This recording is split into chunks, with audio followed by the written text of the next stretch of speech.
Mr. Regis is absolutely right. I am over there typing feverishly because at that table, we carry the responsibility and the burden of making sure that we bring you absolutely every piece of evidence to prove that this defendant is guilty beyond a reasonable doubt. And I take my responsibility serious because it's important. This matter is important. It's not a joke. It's serious because an 8-year-old little girl is dead. So I'm going to apologize in advance if I repeat myself, if I go over stuff that Mr. Abadi may have gone over, but I don't want to miss anything because I don't get a second chance to ensure that Secoriea gets justice, the justice that she deserves, the justice that her family has been waiting on for 5 long years. Now, Mr. Regis talked about failures. I'll tell you what the failures are. The failures are over there at that table. The failure to take responsibility for what the defendant has done. He wants to put the blame on everybody else except for where it should land, and that is on his shoulders, nobody else's. He talks about the police weren't there. But what they don't want you to know, the police weren't there because the police were the ones that were in danger. They were supposed to be out there protecting the community, loving the community. But in all actuality, they were terrorizing the community. The police were their target. So the police said, you know what, let us back off. Let us give them their space to allow them to express themselves however they want to. But then it turned dangerous. And the police had no other choice but to come. So don't make them think it's the police fault that he decided to pick up an AR-15 and shoot and kill an 8-year-old little girl. It's not the police's fault. It's Julian Conley's fault. Omar rolled back through the barricades. Now, he kind of glanced over there because it would look crazy to blame a man who was driving an 8-year-old child who was bleeding to death in the backseat of a car. So he wanted to glance over that. But Omar said, I didn't know what to do. But you know what's the closest highway to get to? You got to go back through there. Otherwise, you got to go all the way around to Hank Aaron to try to get back on the highway. He was trying to get Secoriea to help as soon as he possibly could. Detective Shepard, and this is repeated, a rush to judgment, a rush to judgment. What did he tell you? I followed the evidence. I followed it, frame by frame, hour by hour, minute by minute. And you know where it led him? To Julian Conley. Now let's talk about when the defendant showed up 9 days later, because I want you to make sure that's the map. When Detective Shepard took out those warrants, that's because Julian Conley showed up and said, it's me in the red shirt, it's me in the light jeans, it's me with that AR dangling in between my legs. Because he already knew he was responsible. But did he take responsibility that day? Oh, absolutely not. So when you want to talk about 9 days and a delay and justice, it don't land with Detective Shepard. It lands with Julian Conley. Because he knew from day one. I'll give him day 2 when the news came out, because he was too busy over at Edgewood on day 1. Lies and exaggerations. There's lies and exaggerations over here, but it don't come from the state. It don't come from the witnesses that the state brought to you. It comes from the defense witnesses, and we'll talk about that. He a dumb 19-year-old, and he's in a gang. That ain't an excuse, ladies and gentlemen, to gun down a car and kill an 8-year-old girl. I have a 19-year-old son. It is unacceptable. He came from a family, law enforcement, so you know better, so you do better. He chose to do what he did. And therefore, he should hold and take responsibility for what he did. And not just try to say, oh, I'm 19.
I'm going to remind you that the state has the entire burden of proof. They've got to prove each and every element of each charge in the indictment beyond a reasonable doubt. There is no burden whatsoever on the defendant, and that burden never shifts to the defendant. Go ahead. Being 19 is not an excuse to kill an 8-year-old girl. They talked about half-truths, lies, dangling off of Detective Shepard's tongue.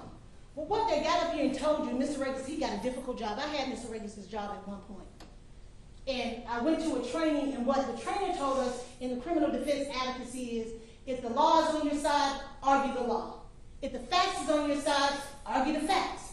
If the law and the facts are on your side, argue them both. If you don't have either, just argue. And I submit to you, ladies and gentlemen, that's what Mr. Regis did here today. He just stood up here and argued and said anything, because that's what he got to do. But he wants to tell you there's kids doing cartwheels. I want y'all to think back and remember the context in which Miss Broderick was showing those children. She was talking about who in the red shirt is shooting. Who in the red shirt got a gun when she pointed at those kids? That's what she was talking about. Don't let them give half-truths to make it seem like that we are glossing over that there were other kids out there. There absolutely were kids out there. Kids that were also in danger, and thank goodness they were not shot and killed too.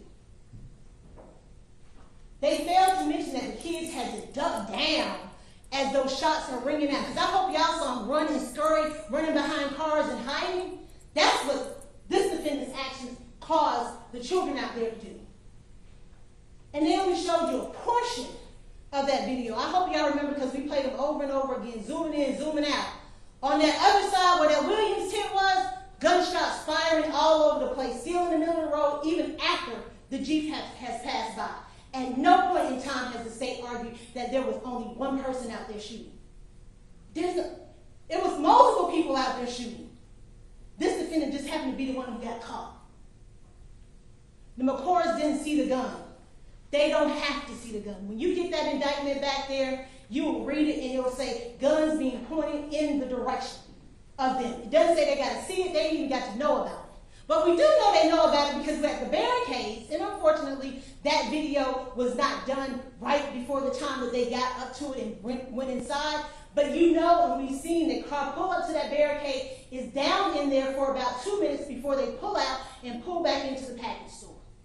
So actually, they were victims of aggravated assault twice. Inside the barricade and in front of that liquor store. Party to the prom. They just went, we're going to ignore that. We're going to act like it don't exist. We're going to fail to mention that. Because if they mention that, they got to tell you that their defendant is guilty. Beyond a reasonable doubt. Because what did Detective Shepard tell you? He didn't have to be shooting. He says he was out there, he was at the barricade, they're all acting in concert, they're all working together. Therefore, even if he did not fire that gun once, he would still be guilty of murder, felony murder, and all the other charges that he has. But what y'all know, because y'all have common sense, which they want y'all to check at the door, but I ask you, don't check it at the door. It's the defendant, his shots, that went into that car and killed Secoriea. Now, we went back and forth, we pulled up chairs, we rolled them back and forth, talking about the path and the trajectory. I ain't hear none of that today. They just failed to mention it, they just abandoned that because it don't make sense. It doesn't make sense. And camera 2, there's no zooming in of the shooting. We sat here for almost 10 minutes watching that video. At no point in time do they zoom in and say, you see where the muzzle shot's coming from? That's the man in all black, because they can't tell you that because you have common sense. You've seen this man walk around with his light jeans on and his red shirt, and you know that it's him behind that barricade, stepping out with that AR, pushed forward, pointing at that car, and he just starts to blast, like his rap songs say. And then, just no remorse. Y'all heard that before this even happened, the defendant is out in Cobb County committing acts of violence, endangering people on the highway, throwing smoke bombs in the middle of the highway where a woman is driving with 3 children in the car with her. Thank goodness that she didn't wreck and get hurt or anybody else on that highway. Then you get to July 4th, still behaving as a gang member, walking around, terrorizing the community, day in and day out. Then after that, he headed over to Edgewood, still with his AR-15. And 9 days later at that press conference, want to talk about lies. Lied. Over and over again. He's 25 now. He in the jail still, wiping his nose, throwing up the gang signs with people behind him with shanks. The age is not an excuse. So let's talk about the facts. And ladies and gentlemen, I do not at all look past the fact that there were people out there for the right reason. There were people out there wanting to use their voices to combat the injustices that they believe was going on in not only in the country, but right here in our city. And they had a right to do that. Ms. Salloway, by no means do I think that she is part of the gang that Mr. Conley belongs to. But see, what happens is that they were out there for good reasons, but these individuals, being Mr. Conley and his crew, came out there for the wrong reasons, and as a result of that, a child is dead. They want to blame it on the commissioners, they want to blame it on the police, they want to blame it on anybody. But the commissioner's not out there with no AR-15s. The police aren't out there with AR-15s. It's the defendant and his crew. And that gets overshadowed. Because I do think that Salloway, nobody's out there spending the night, overnight, taking showers, from going home, using the bathroom out there, dedicated to the cause and to the mission. And we are by no means saying that was anything wrong with it. What was wrong was the behavior that these defendants took, this defendant took, that does not go with this group. There are various different groups out there. You got the gangs out there, you got the protesters out there, and you just got the regular citizens that's just trying to live their life. They trying to get gas. They trying to get a couple of chips from out the store. But you got these folks not even allowing them to get to their homes. And we're going to talk about that. They want to tell you it was festive, and it may have been festive. I didn't see that videos, but I don't call it a festival when folks walking around with AR-15s and handguns and following people and making them turn around. So maybe there was some bouncy houses, I don't know, but what I did see was barricades that was blocking off the street, did not allow people to get where they needed to go. There was upliftment and love for the community. That don't look like upliftment and love for me. If you can't get where you need to go, if somebody walks to your car and you're saying, I just want to get home, and you're met with a gun to your face, telling you get back in your car and turn around. They were serving and protecting their community. They killed a member of their community. That's not serving and protecting. They were out there for healing, but it ended up in harm. And kids playing, so they want to say, ended up in a little girl, Secoriea, being killed. It was Independence Day, ladies and gentlemen. There was nothing independent about what was going on the corner of University and Pryor that day. Nothing at all. Those people were they were like, I don't know, prisoners in their own community. You can't go here, you can't come up that way, you can't go down that way. Luckily, I don't know, the bus, hey, Mr. Bus Driver, we'll let you go. But there was nothing independent, there was nothing free about those moments in those days over there. And it's not fair to the people that were out there for the right reasons. And what are they going to do? They going to tell them folks to leave? They got a whole crew out there, ganged up, ready to go, because we see them every time Mr. Conley's moving, they moving with their guns pointed and ready to shoot. But we'll talk about that. And they're exercising power and control. Now, they say Black Lives Matter. We're about police brutality. And ladies and gentlemen, the evidence is real clear. It wasn't the police that the community had to be worried about out there. It was the defendant and his gang members. And the most precious and innocent black life was lost because of them. And Mr. Abadi kind of touched on this, what was the motive? And that goes all to the gang stuff. You're going to do what I say when I say do it. I told you to turn around. I told you you can't come through here. And when you don't do what I tell you to do, then I'm going to let my gun just ring. And that's what he did. And we'll get to why I think he believed it was the McCords because of the time period. And I just told you, don't come through here. And you got the audacity and the nerve to turn around and come back through here? Oh, I'm about to show you. What did Charmaine say? She heard him say, hey, like that, stop. What did Omar say? FNs, as they're trying to just go home.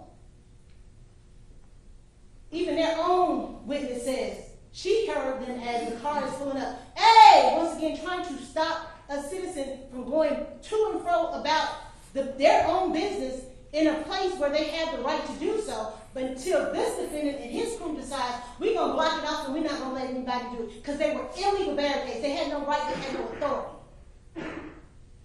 Anybody had the authority and the right was Omar. He should have been able to drive through that street without having to go up on the curb, not being in fear for what's going to happen to him and Charmaine and Secoriea in that car.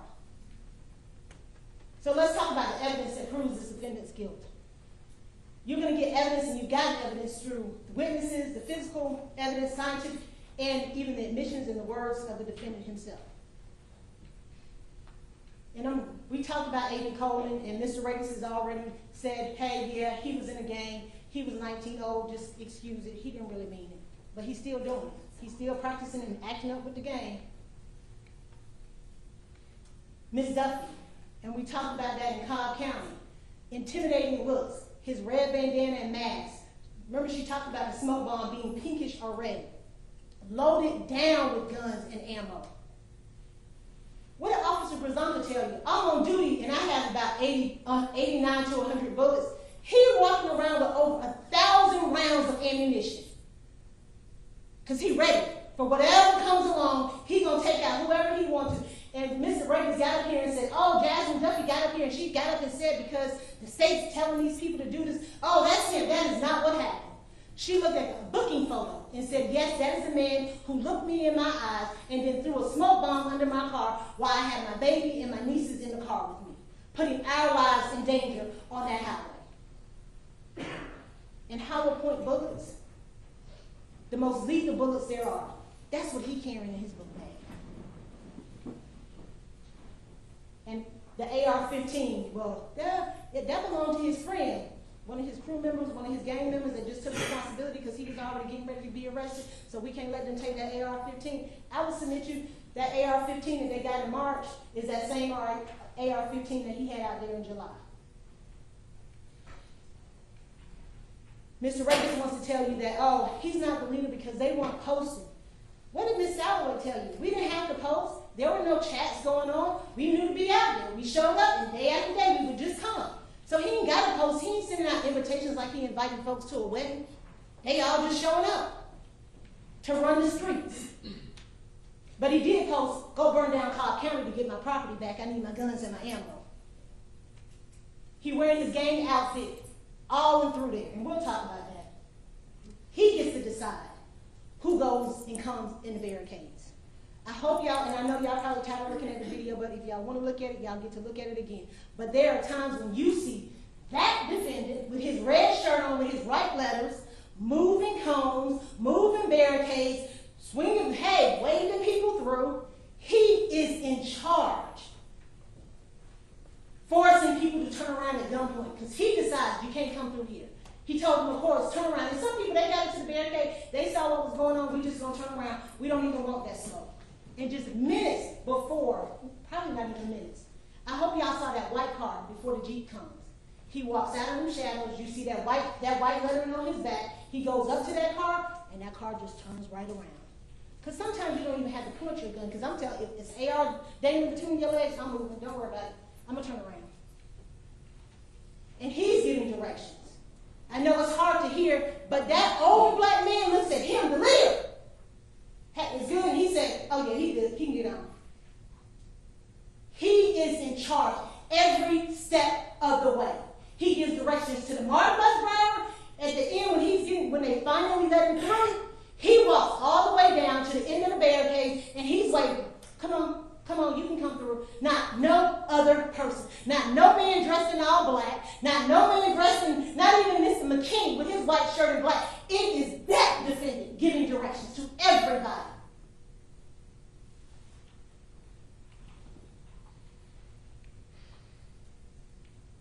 And I hope y'all know, he was standing at post all day long. That was his post, the barricades. Because they had certain points. If you saw, Mr. McKinney was over at the BP station, and Mr. Conley stayed at the barricades. And we know he had the barricades because he tells you in his press conference he was at the barricades. And when the Jeep pulls up, He approaching.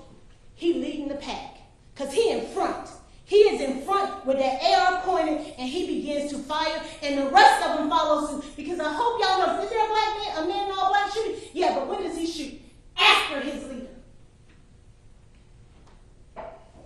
And not only does he step up, he follows the car all the way, and the physical evidence will show how he followed that car as it passed by, trying to get out of danger. Leading, standing post. Telling his crew where you need to go. I don't know if the McCords went where I told him to go. McKinney, go back and check. I hope y'all looked at that video and watched Mr. McKinney run back around to the other side of that package store to do what his leader has told him to do and make sure the McCords are gone. And then he comes back and goes and checks in once again with his leader. He's not just a gang member. He is the leader. And we know he had guns just all day long. And how y'all know it's him? He got on the same light jeans as he did on July 4th. Credibility. Now, the judge will instruct you that it is your responsibility to judge the credibility of witnesses, and yours alone. So you get to decide who came in here and who told the truth. I submit to you that the state did not put up anybody that told you anything but the truth. Now, they want to call Detective Shepard a liar, and he's not a liar. They just mad that the evidence that he got led to their client. What did Samantha and Christopher McCord tell you? They pulled up to the barricades. Mr. McCord describes a light-skinned male with a long gun. Now, I mean, it was a long gun. That gun looked really long to me. He didn't have to say it's a rifle or not, it's a long gun. He forces them to turn around, and then he gives them instructions. And then Mr. McCord, after seeing this defendant admit that he was out there, he says, that's the dude that met me when I was inside the barricades and told me to turn around. And how we know it's him that met him at the barricades? Because he follows him after he turns around. There's no doubt who that is. And I know y'all was probably tired of hearing about States 112, light jeans, red shirt, but we got to prove it. I have a responsibility and a duty to prove to you beyond a reasonable doubt that it is that defendant that committed each of these acts. And so if I got to tell it to you over and over again, I will do it over and over again because this is my one shot. Aggravated assault, like I told you, twice. Now, Mr. Ray is talking about somebody squatting down ready to shoot. It was his client. Ready to shoot. Now, Charmaine Turner, she told Detective Shepard everything she could. Not one time did she lie to Detective Shepard. Were there men out there with black shirts on, dressed all in black, dressed like the police, dressed like the militia? Yes, they were. Were they all armed? Yes, they were. Were there men in all black shooting guns? Yes, they were. He says we didn't ask her a question about whether or not it was the defendant that shot Secoriea. We didn't ask her because she said, I don't know who shot my child. I just know my child was shot as I passed through a barricade with armed men. And who would expect her to know anything else? Because he started with the mother. The mother in the back of that car. First of all, she said, I'm on my phone. Secoria's back there on her phone. Next thing I know, fire is coming into the car. I reach back to get my child, and the last words I hear my child say is, Mom!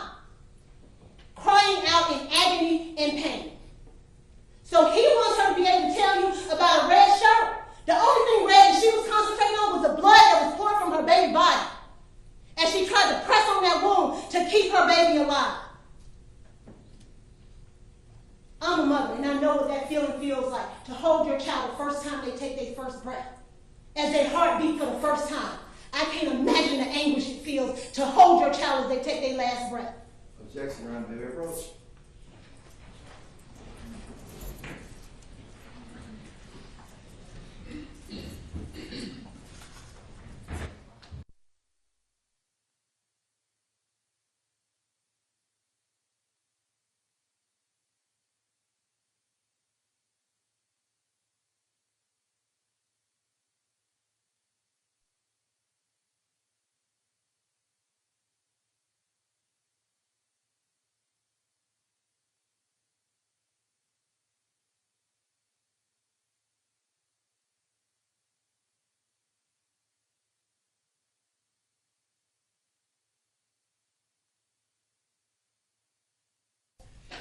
focused on her baby that is dying in her arms. So it is not fair for him to say, because she cannot point out this defendant, because we ain't got to worry about her pointing out. The video's pointed out.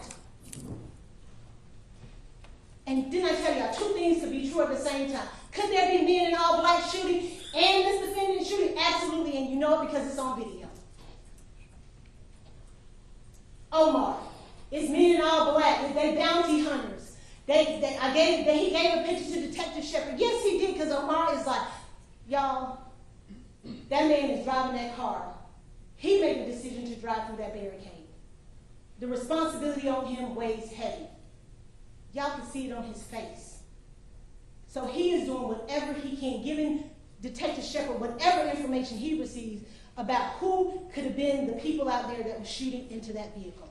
He never said definitively that that man didn't shoot. He never said that. What he said was it was men out there dressed in all black that were shooting. And is that true? Yes. Was the defendant out there shooting? Yes. So 2 things can be true at the same time. Don't try to put the onus on the man behind the wheel. The man behind the wheel was trying to make a decision in the most traumatic event he has probably ever experienced in his life. What do I do? Where do I go? Because when you pull up to that barricade and you see them people, you got to make a decision. And we came Monday night quarterback, I guess it's Tuesday night quarterback now since it come on Monday, to decide if you pull up to a barricade and you're trying to drive through, it's armed men in front of you. You don't know what they may do if you just turn around. So I'm just going to push through. And there's nothing wrong with that. He was trying to be a protector. How can I get them to safety as quickly as possible? We can't blame him. The blame lies on the person that pointed that AR-15 at that car and let off 8 rounds into it. We lucky it wasn't Charmaine, Omar, and Secoriea. And what did Omar tell you? I wish it was me. That's who's taking responsibility. And he said, I'm going to get an attorney. There's nothing wrong with that. He's like, I'm driving the car. I want to make sure that nobody thinks that I did this. I'm responsible for it. Because I don't know if you heard the little tricklings of, oh, the person in the car was shooting too. So he's trying to make sure I'm protected. But what he does say is black men and all black were out there shooting, and we know that to be true. And we also know it to be true that the defendant was out there shooting. Now, the defense witness, Ms. Salloway, like I said, I think she came with good intention, or at least she was out there for good intentions. And she was trying to do what she could to help. But the things that she told us was real important, and it was consistent with Omar and what Charmaine told you. As the Jeep pulled up, I heard somebody yell out, "A." The Jeep went up on the curb, and shots rang out. And she told you, as the Jeep passed by, I saw shots in the back area behind the Jeep. And the windows of the Jeep were rolled up. Now, what she get a little fuzzy on her credibility is that the man at the back barricade was shooting. Well, ladies and gentlemen, y'all get to view the videos. Y'all get to decide. There doesn't appear to be muzzle flashes. She said she didn't see muzzle flashes, but she thought the man was shooting, but she really couldn't tell us where she was standing in the Wendy's parking lot. And then at some point she started saying, well, I heard what happened. So I don't know if she heard it that night, heard it since this trial's been going on, and feels like that's what I saw. But to me, that's just a little red herring. But what she does tell you is the shot, as the Jeep returned, she heard some more shots. She don't know where they came from. They don't know who they came from. And I think she said, Mr. Ravis wants to tell you that the man was not ducking for cover. That's what his witness said. He ducking down. He moved all the way to the other side of the barricade to avoid the shots that this defendant is firing out in his directions by the barricade. She tells you men in black are shooting. Absolutely, they are. But what she didn't tell you, she never said, that defendant didn't shoot. And what, in fact, she told you he did, but we'll talk about that. And now it's Detective Shepard's fault. Detective Shepard told you I was working 12, 14-hour days to figure out what happened to this baby. I'm canvassing the area. I'm trying to get people to talk to me. I'm not getting any cooperation. The people that are talking to me, it's exaggerated for what they're telling me, because when I look at the video footage, it's not corroborated by what they're telling me. I'm getting information from social media. He never denied that there were men out there shooting in black. In fact, what did he tell you? If I could have identified them, I would have put a bolo out for them. But I didn't have any identifying photographs where I could see their pictures, their faces clearly, to put out on bolo. He never got a positive identification for them. The only two people he was able to get a positive identification for was the defendant and Mr. McKinney. And when he got those, he put it in a bolo, put it out there, and he got those individuals to then come in and say, yes, that is me that you see. And we know that he's not in a rush to judgment. Because what did he tell you? I didn't charge McKinney. Because as I'm looking at those videos, McKinney is not at the barricades. So I'm not just out there trying to charge anybody that I see with this homicide. I want to make sure that I charge the right person. Because I have all the evidence to show me that it is that person. So it's not a rush, ladies and gentlemen. He's following his evidence. And thank goodness for Mr. Camber, because we were able to get that video from Martin Bus. We were able to get those clear images. And if you recall, there are other images as that bus is turned around on the side where there are other men out there with guns, and they got them posted, they got them pointed up, but you can't see their faces. So you can't put out a bolo for somebody whose face you can't see. And he told you those are muzzle flashes. At least two we see as that Jeep passes by. And what did he tell you? I didn't know. I did not know who my suspect number one was. I knew what he looked like. I knew how he walked. I knew what he was wearing. I just didn't know his name. I didn't know his name until he showed up with his attorney and said, that's me at the barricades. And then Mr. McCord then calls and says, hey, yes, I recognize that man as being the person that pointed a gun at me. And lo and behold, what do we have? Video footage of that defendant pointing a weapon at Mr. McCord and his wife as they drove away. So it ain't just believe Detective Shepard. Everything he says is corroborated by evidence. And Miss Cassandra Salloway, what did she tell you? She identified that muzzle flash as that defendant is standing in the middle of that street, firing off. And what did she tell you? The jeans are so light, they blend into the street. Who is the only person out there with light jeans on? Because everybody else is smart enough to wear all black, except for the defendant. So even their witness has identified the defendant as being the shooter out there.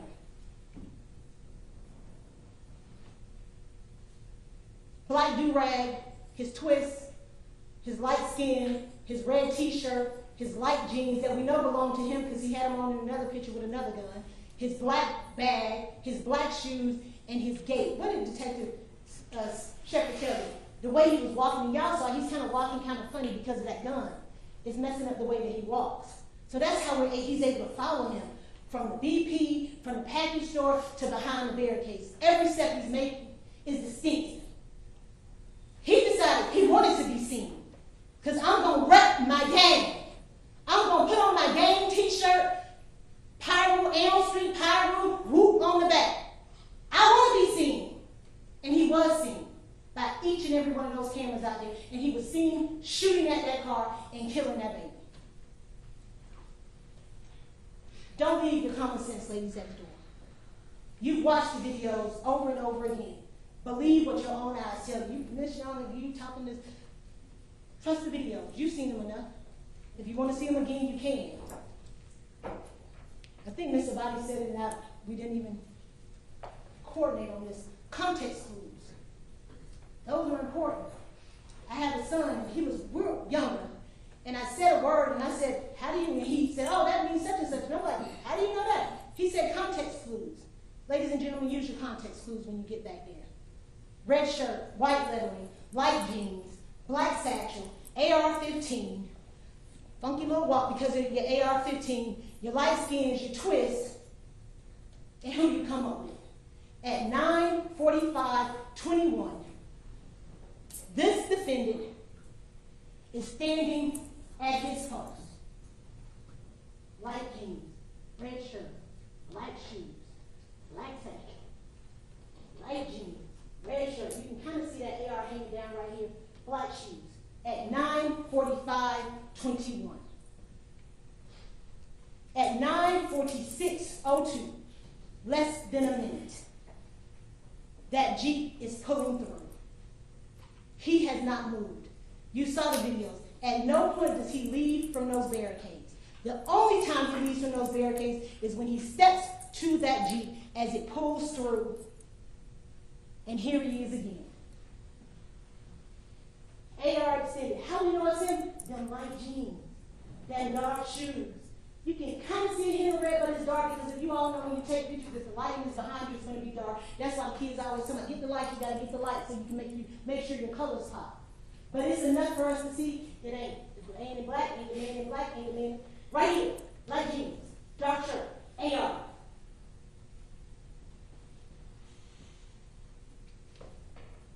And what did Samantha McCord tell you?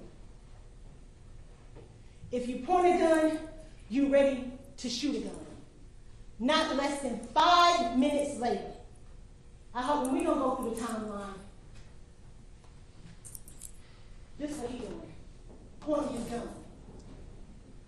And when that car comes through, 2 to 3 minutes later, he is ready to shoot. And that's exactly what he does. And I know it's blurry, ladies and gentlemen, but I hope you can see it enough. This him. Look back. Now where are these other men? They're back here. Where's the Jeep?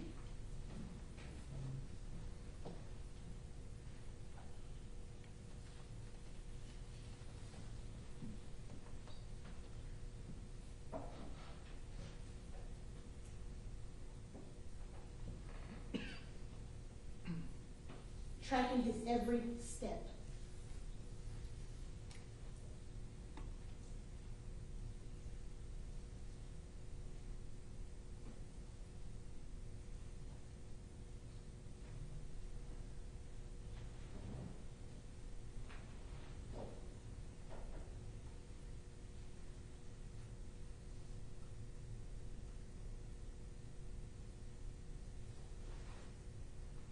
That's him, ladies and gentlemen.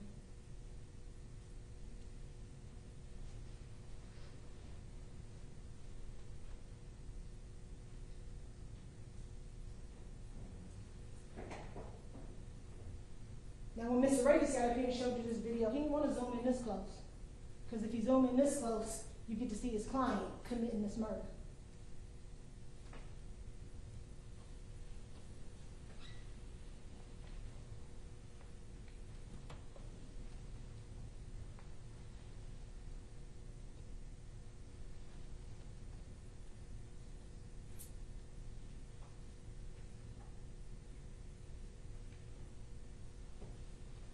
Physical evidence in this case, ladies and gentlemen, because we're not just going to bring you the witnesses, we're not just bringing you the video. Does the physical evidence show that this defendant is guilty? And we talked about these videotapes from every angle, not just one angle, not just a half an angle, every angle, tracking him so you don't have to wonder, is it him? Did he go somewhere else? There is no doubt it is him each and every time.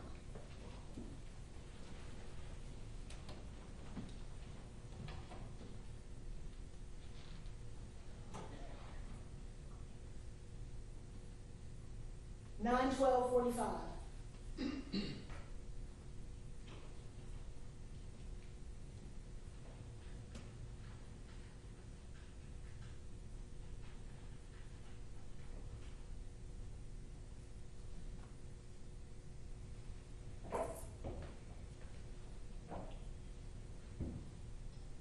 Nine 13.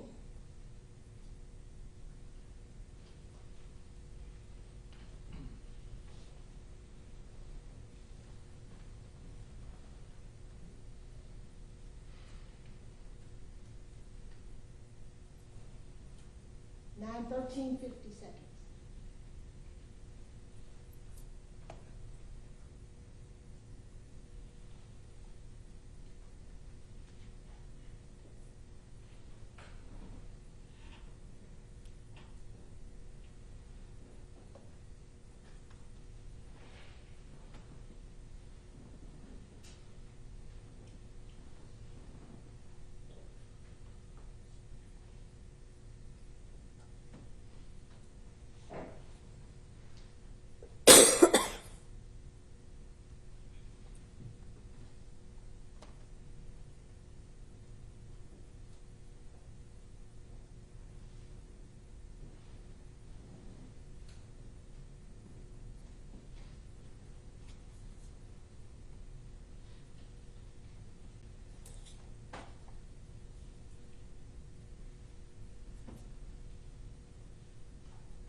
9:15.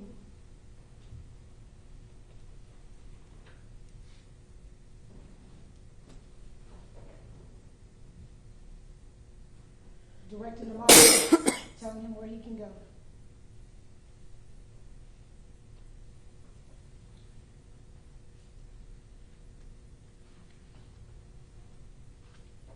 $9:38.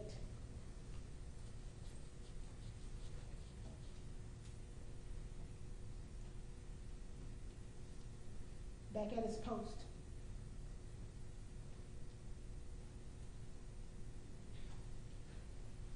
Moving the cones.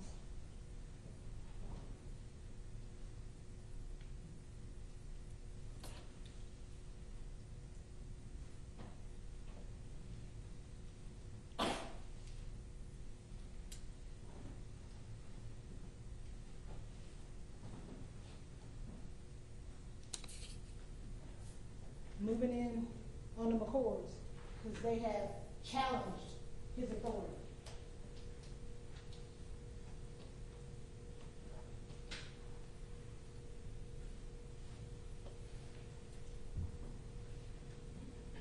$9:40.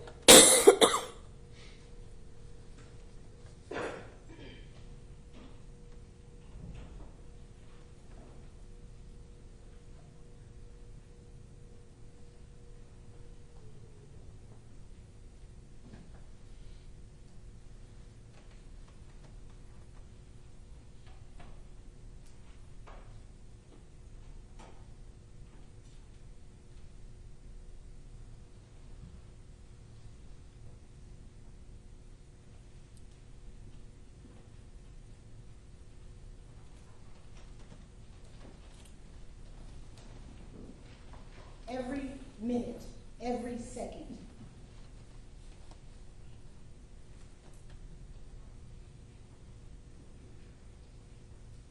The defendant is present and making decisions as he's terrorizing and victimizing people in their community.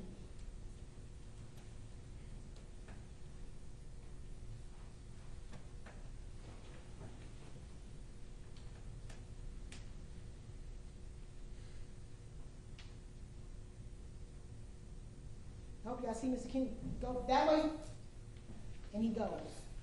9:40.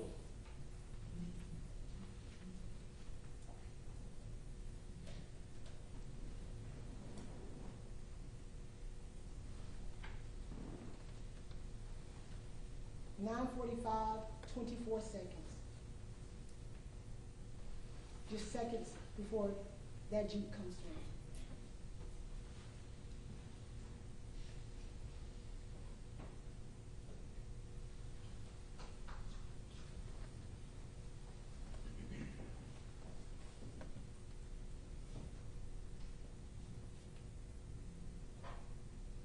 You can't miss him, white lettering.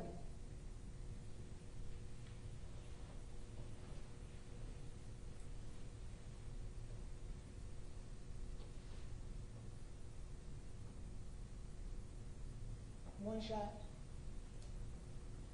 two shots. And we show y'all it's another man in all black shooting. We're not trying to hide from it. Because it doesn't matter. Everybody at that barricade is responsible for Secoria's death as a party to the crime.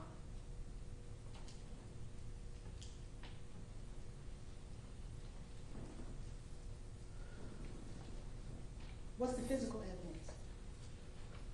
Defendant there before, during, and after the shooting. What's the path of those bullets in that car? All on the driver's side. Now, Mr. Raby's started to talk about path and trajectory and when they have to come from the right. None of it makes sense because all of the defects are on the right side of that car. The muzzle flashes that you see coming from that defendant's gun, when the police get out there and they find shell casings right there in the area where he was standing, where he was firing his shots. 6 shell casings, 7 of them. How many defects in that car? 8. And we saw the pickup man coming by picking them up. So maybe he was lucky enough to get one of them shell casings that came from the defendant's gun. Driver door, back, driver passenger side door, bottom of that passenger door, the side panel.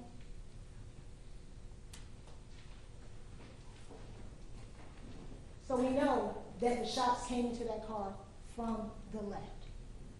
That's what the physical evidence tells you. And then those last two, and I will submit to you, ladies and gentlemen, that last fatal shot came through marker number 8.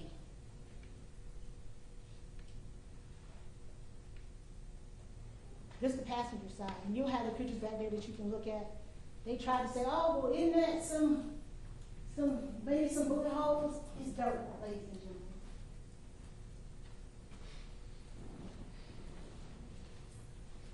Through that back trunk, through the back panel of that door, of that seat, through the seat, into Secoria's back.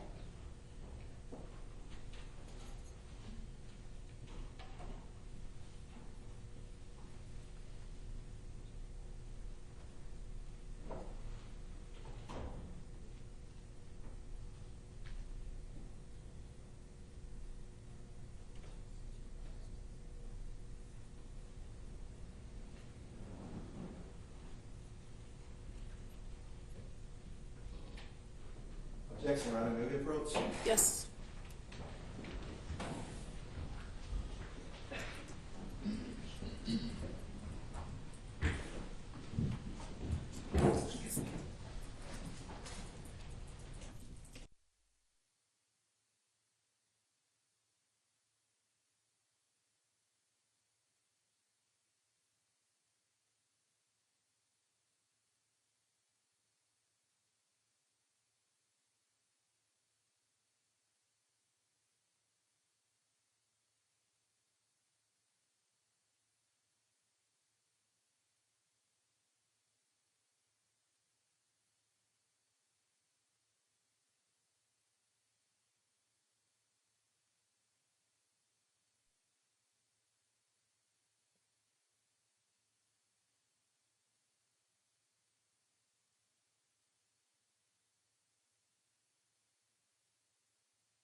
Okay.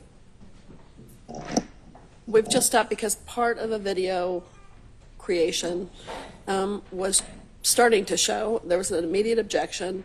Objection is, go ahead. Ron, that's evidence that is not been trial. That's a demonstrative that we have never seen before. We have never vetted. Perhaps we should have kept our expert. We've not had our expert look at it to gauge whether it's representative of anything. It's just something that, again, that we have never seen this demonstrative, and we've had no opportunity to vet it, to check for any scientific accuracy, or to see if it's even representative of anything, to determine whether the jury should see that. So as it is right now, the jury is seeing a piece of evidence, because that's what it is, evidence that has never been shown to us before. We move for a mistrial, Your Honor. We can't undo it. The jury saw it. The jury saw the representation, the 3D animation. It's improper. Okay, let's see. First of all, can we look at what it was? And I'll say that we saw just the very, very initial beginning of this, so.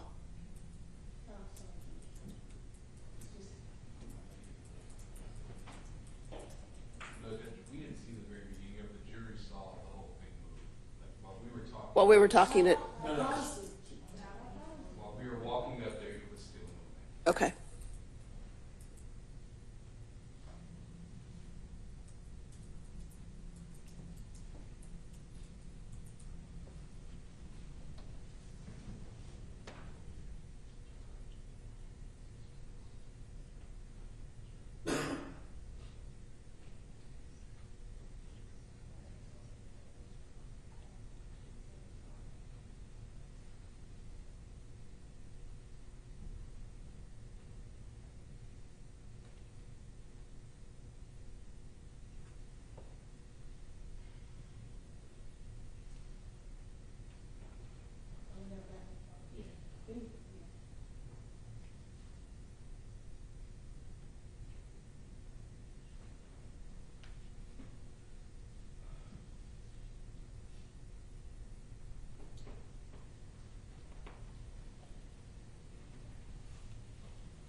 Okay, so to narrate that video, we saw what I guess is your theory of how this happened? Absolutely, Your Honor. It's just a reenactment. There's no less than bringing a car and putting a car right there and having it on wheels and being able to move and walk alongside of it and maybe with a paint gun shoot at it to hit the doors and the areas in the trunk and the area that the state's evidence indicates where those bullets went into the car. There's no measurements on there. There's no trajectory information. It is just a reenactment of the video that you see as the defendant walks up to the car and it's the car is moving because Mr. Regas, in his demonstrations that he did during trial, wanted to make it appear that the car just was standing stationary. It wasn't moving, and therefore his client could be at the back of the car. This is the state's theory how his client ended up at the back of the car, and those shots ended up in the back of that trunk and then into that baby. New evidence, I'm sorry, it's new evidence. We've not had an opportunity to view it, to object to it, to question the creator of it, to do anything that we would need to do. And you have a case, I don't have a case yet. Yes, Your Honor. The case of Brinkman v. State, that's 304 Georgia 61, the 2018, I'm sorry, 304 Georgia 61, the June 18, 2018 case. What's the name of it again? Rickman, R-I-C-K-M-A-N v. State. Demonstrative evidence, which includes reenactments and pictures used to aid the trier of fact in understanding the issues of fact at trial, is irrelevant and inadmissible unless accompanied by a witness testimony that shows the demonstrative evidence is substantially similar to the actual conditions or events at issue. It's not an evidence, Sean. It's part of a closing argument. You can't even use closing arguments if you haven't put it in as evidence. The point is, there's a process to how to use demonstrative evidence. If the state literally jumped over and skipped the process, and now they're throwing it in front of a jury to say, this is what happened. These are the facts based off of our testimony. That is not how demonstrative evidence is supposed to work. It is not demonstrative evidence. Okay, do you, Hold it back yourself. okay, hang on for a second, stop fighting. I'm going to read the case. Do you think that if before closing arguments she had shown it to you and given you a chance to object, that might have been used? Or is your position it had to be evidence in the trial? It should have been evidence in the trial, but at a minimum, it should have been shown to us before closing to give us an opportunity to object to it being placed before that jury. And we haven't had that opportunity. And we would have objected, but we just haven't had that opportunity to do that now because they sprung it on the jury without ever giving us any opportunity for a meaningful examination of it. Okay, let me read the case.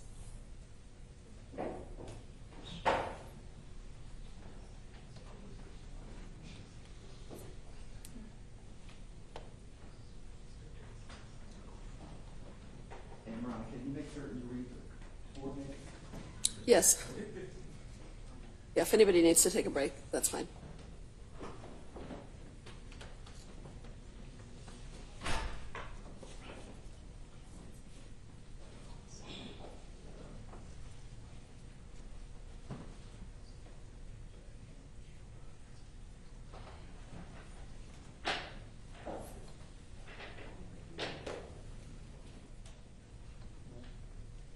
Which point are you looking at? They're like 6 bullets.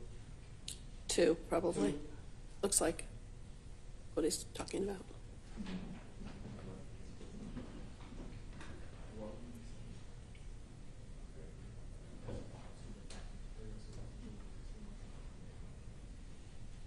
Actually, yes, if you hit 2 and go down to the middle of the case itself, that's what the language is. Is it 306 Georgia 61? 304 Georgia 61, 2018 case, Rickman v. State.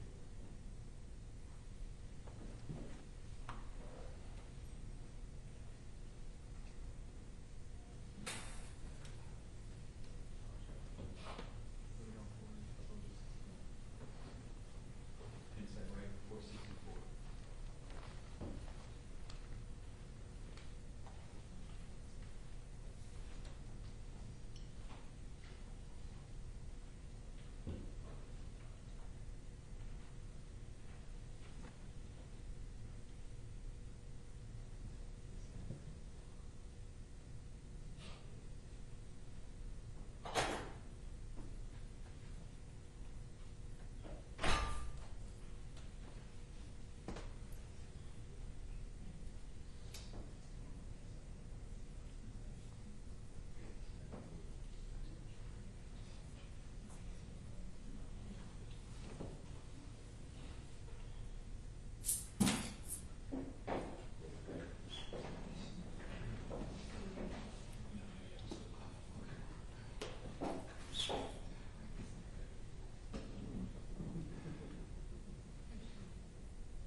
Okay, I'm going to step off the bench for just a second because I'm only getting part of the case.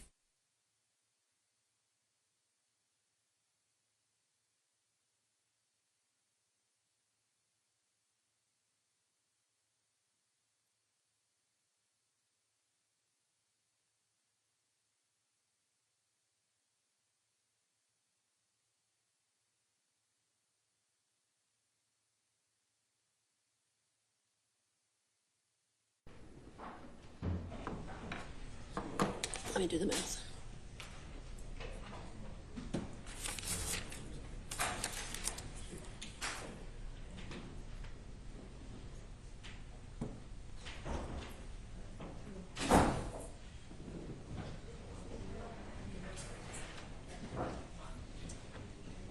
What time did you say?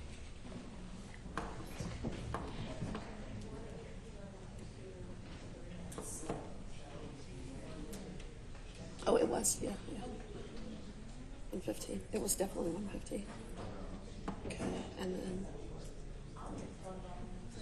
2:08 is when we started.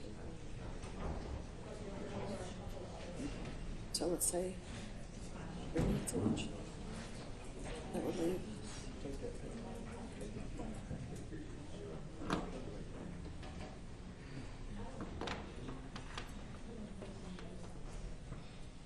More than an hour, I think she's okay.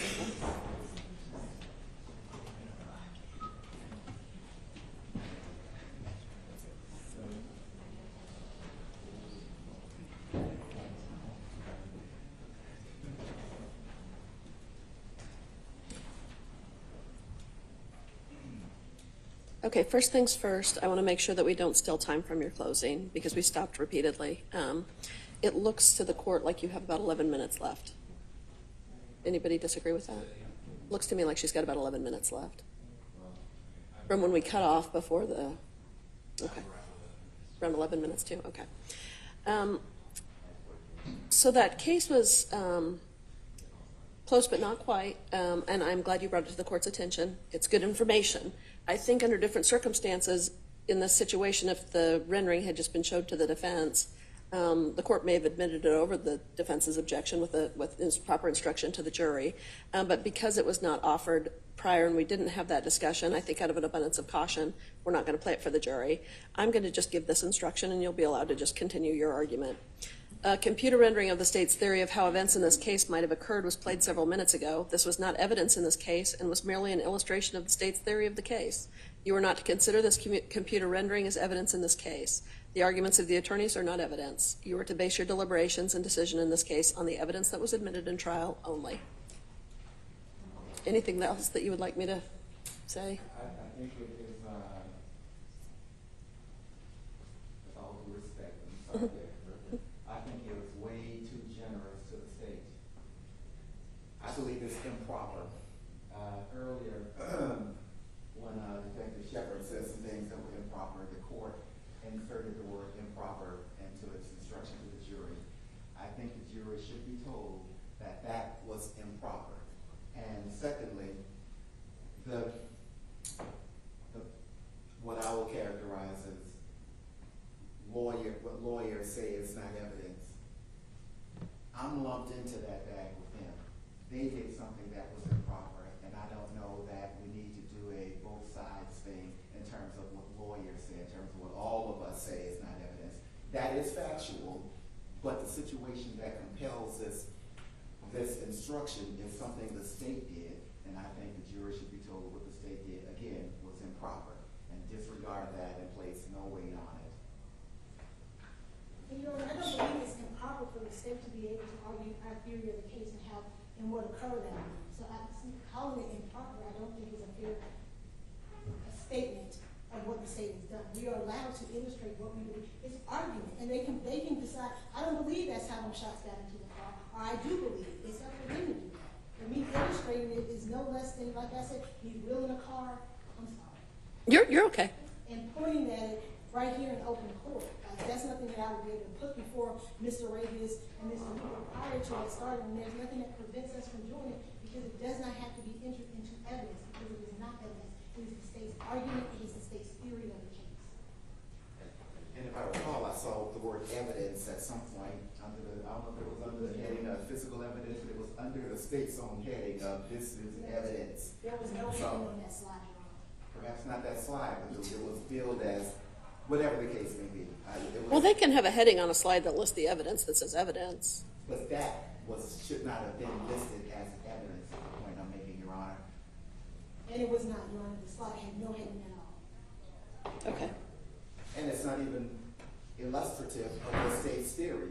Detective Shepard said the shooter was stationary. That was a graphic showing a moving shooter. So it wasn't shown to us, and it's inconsistent with their star witnesses' testimony as to what occurred. Okay. It's wrong on a lot of levels. Well, it's not wrong on the video because he's shown moving on the video, Your Honor. Okay, I understand everyone's frustration. This is a situation that could have been handled prior to closing arguments. So, Yes. so I'm going to go ahead and give an instruction on this, and motion for mistrial was denied. Anything else that you want to put on the record? No, Your Honor. Okay. I would actually like the instruction read once the jury comes back in, but then again, the charges as well. I think because of how inflammatory what the state just did is, I think they need to hear it more than one time, Your Honor. Okay. Isn't part of the pattern charge that nothing? Part of the pattern charge, there's extensive information about, in the pattern charge about attorneys' comments not being evidence. Okay, we can take that up after we finish closing. We're ready. Are you going to read within, is that the instruction, or have you changed it, have you modified it any? I'd like to hear the instruction before this one, if I may, Your Honor. That's fine.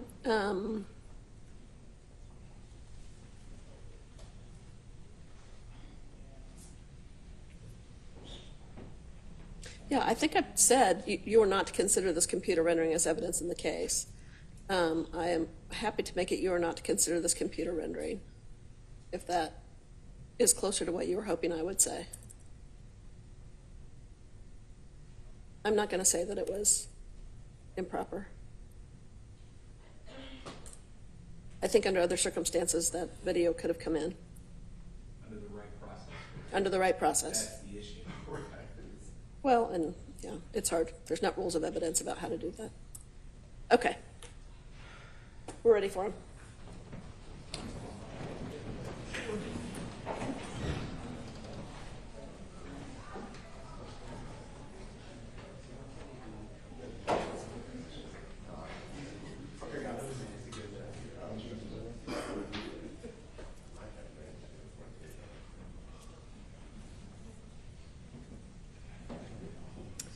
Okay, remember you got 11 minutes left. You had 14? Sorry. Let's see, what does Madam Court Reporter have? He waved back around. You guys really got it. She started off with an hour and 6 minutes. She started off with an hour and 6 minutes left.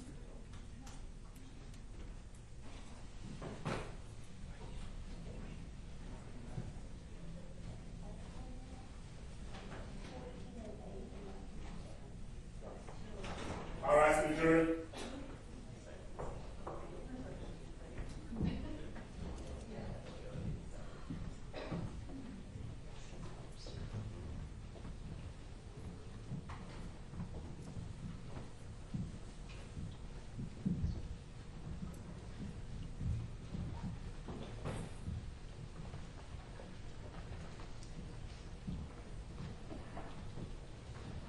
All right, Judge, that kind of court. Okay, members of the jury, we're about to resume closing arguments. I need to give you this quick instruction. I'm sorry, I'm not looking at you. I need to speak into the microphone for you. A computer rendering of the state's theory of how events in this case might have occurred was played several minutes ago before the break. This was not evidence in the case and was merely an illustration of the state's theory of the case. You are not to consider this computer rendering. The arguments of the attorneys are not evidence. You are to base your deliberations and decision in this case on the evidence that was admitted in trial only. Okay, you can resume your argument. Thank you, Your Honor. Ladies and gentlemen, I hope you remember in the video where you can see the defendant step up and move along the left side of that car, firing shots into it, and then the evidence indicates there are 8 shots in it, following that pattern that the defendant took as that truck passed by. Then you have the shell casings that you saw from the crime scene tech. Each and every one of them that landed there, that's on that side where that Jeep passed by, 5.56, 5.56. And what did Ms. Van Home tell you? That's consistent with being fired from an AR-15. 8 shots, 7 shell casings, 7 of them are 5.56, all shot from the same weapon right in the area where this incident occurred. And there was some rumbling about shooting from the car, but there's no evidence. Mr. Reagan's talked about humidity and all of that stuff, but there's no evidence of that. The only evidence is that this defendant walked up to that car and fired off 8 rounds into that car and then caused the death of Secoriea Turner. And we talked about the man in the black walking down the yellow, well, all the way to the barricade. He's furthest away. So we know, that's a safe theory, that that is not the bullet that went into the back of the car and killed Secoriea. The next guy that's in all black, he's walking along the yellow line, and what's found where he is, a .38 projectile. And then there's none at that back barricade, so we know nobody back there was shooting. We know the only person that was shooting, where these muzzle shots are coming out, is the defendant with his light pants on and his dark shirt and that muzzle flash coming out of his gun, while these 3 people stand back here doing nothing. The scientific evidence. The way that it goes through the back trunk, through the back of the seat, through the outside of the seat, into Secoriea. And like I said, they failed to mention that, so I'm not going to waste my time on it because they know it was foolish too.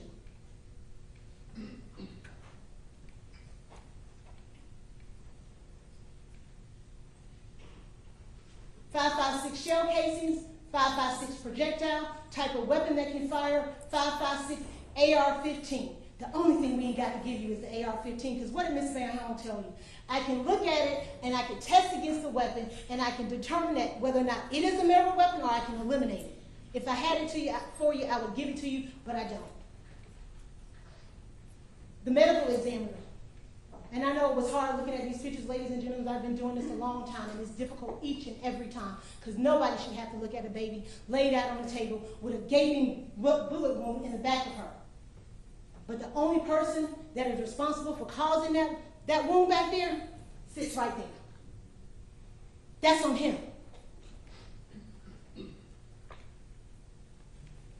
Went through her body with so much pressure and so much force, it starts to break apart. We have everything but that gun to be able to tell you this is exactly the gun that did it, because we know all of those 5.56 shell casings came from the exact same weapon.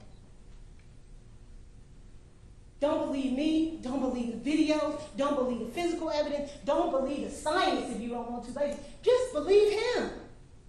My grandmother always told me, when somebody tell you who they are, believe them. When they show you who they are, believe them. And this defendant has shown us who he is and what he is capable of over and over again. Cobb County with his red bandana, his gang tattoos, his gang language, burn it down. ARs everywhere, every photograph you got with his AR.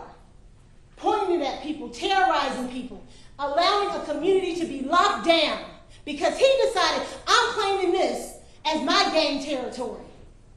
And when he shoots that baby, where he go? Over on edge with his AR-15, still dangling between his legs.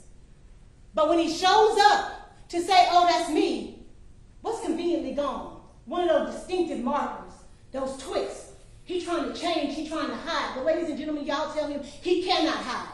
He is no longer in the shadows. You see him clearly as who he is. He may sit over there with a suit on, with his hair cut, looking nice, but that's not who he is. He is a killer. We saw that in his video at the jail. August 5th, 2025. Just days before this started. This is what he's doing. What is his words? I empower. Don't play with him. Yo.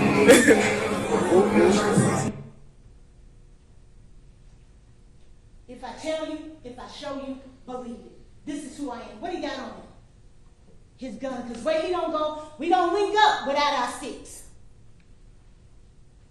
He tells you I had an AR-15. He tells you I was at the barricade. If he don't, even though he don't tell you he shoot, I told you, party of a crime, he is just as guilty. But we know that that is a lie. He shot 8 times into that vehicle. But see, he didn't know the story. He didn't know that Detective Shepard had those videos. He thought I could step out and say, oh, it was me. He didn't realize it. So what did he do? He Lie. Mr. Reagan's want to talk about lies? That's what that defendant has done. He lied. He got up there. Somebody was hit. Y'all seen that video. Not one person was hit. Not one person hit the ground and jumped up and started shooting. A lie. He said he wasn't shooting. Muzzle shot after muzzle shot. He lied to his attorney because Jackie Patterson only repeated what the defendant told him because he wasn't out there. He hadn't seen no videos. He's a liar and a killer. That's what his autobiography tells you. And what does he say?